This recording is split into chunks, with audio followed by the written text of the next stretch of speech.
In this video,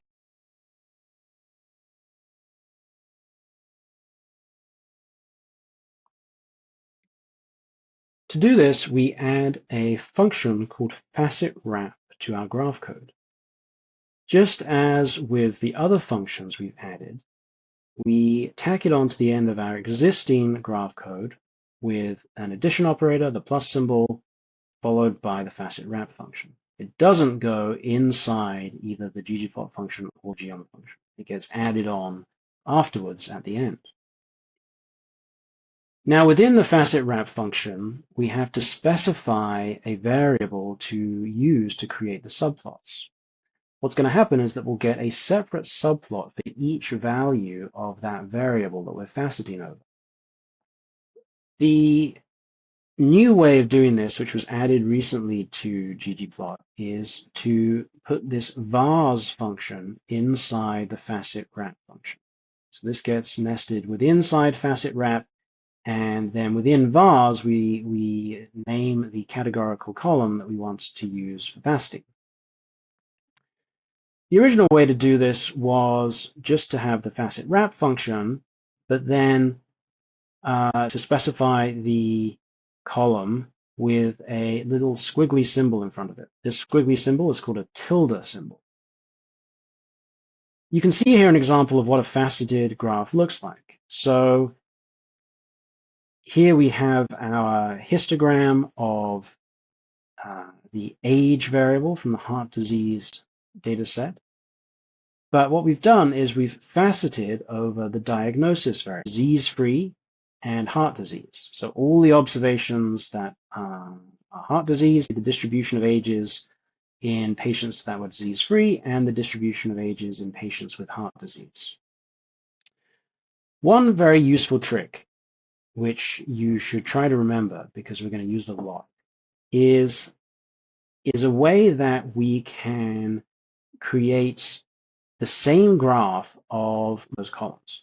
For example, let's say you wanted to make a histogram of many of the variables in the heart disease data set. Well, you could create a separate histogram for each of those variables. You could create one histogram for age. Then you could have almost identical code where X is a different variable, for example. But what would happen is that a lot of the code would be repeated. Well, we can quickly create similar graphs of different variables by first pivoting those variables. What this does, remember, is that pivoting stacks a bunch of columns into one long column. So it creates two new columns in total. There's going to be the value column that holds all the original values. And there's going to be a name column created as well that tells you what was the original column that each of those values came from. It's a ggplot. And we can plot the values on the x-axis if we're making a histogram. And we can facet over the new name column. We can plot the values on the x-axis, and we can facet over the new name column. The age column, the resting blood pressure column, the cholesterol column, and the maximum heart rate column, and blood pressures all into one histogram. But when we add the facet wrap function as well, and facet over the name column that was also created by pivot longer, then it splits out each of those types of values into a separate subplot. So this is one way we can create 4 separate histograms with only one ggplot graph. So it's a nice way of saving time and plotting a bunch of different columns in the same type of graph very quickly on separate facets of one big plot. Range on the axes. So if we go back to the previous graph, for example, we can see that each of these different variables is plotted on the same range of values from 0 to 600. Well, the reason for that is because obviously some values of cholesterol are going up to about 600. But we know that age in years cannot be that high, right? I think in one of the previous slides, we saw that the maximum age was about 70 or 80. So we don't really need all this extra blank space up here necessarily in this age facet. So we can allow the scales on a faceted subplot to vary independently in each facet. The way we do that is we add another argument to the facet wrap function, which is called scales. And to allow axes to vary, we can allow both the x-axis and the y-axis to vary. If we only want to allow one of those axes to vary, we can pass instead either free_x or free_y.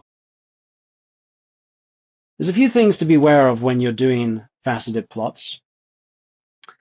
Here, for example, we've faceted a violin plot, stages in disease-free and diseased patients in two separate violins.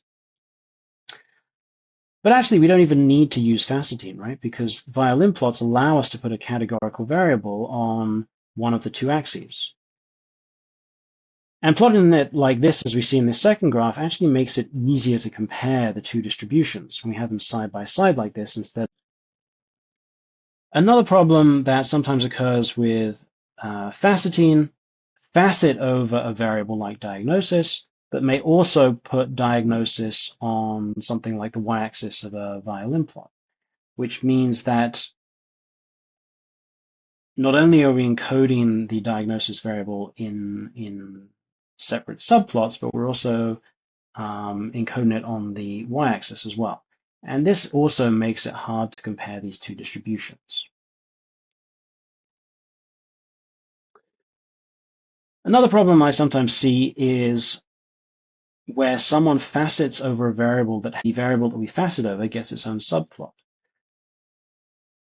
This commonly happens if you facet over a continuous variable where the numbers can take on so many possible values that we get a lot of different subplots, like you see here, where we're faceting over the blood pressure.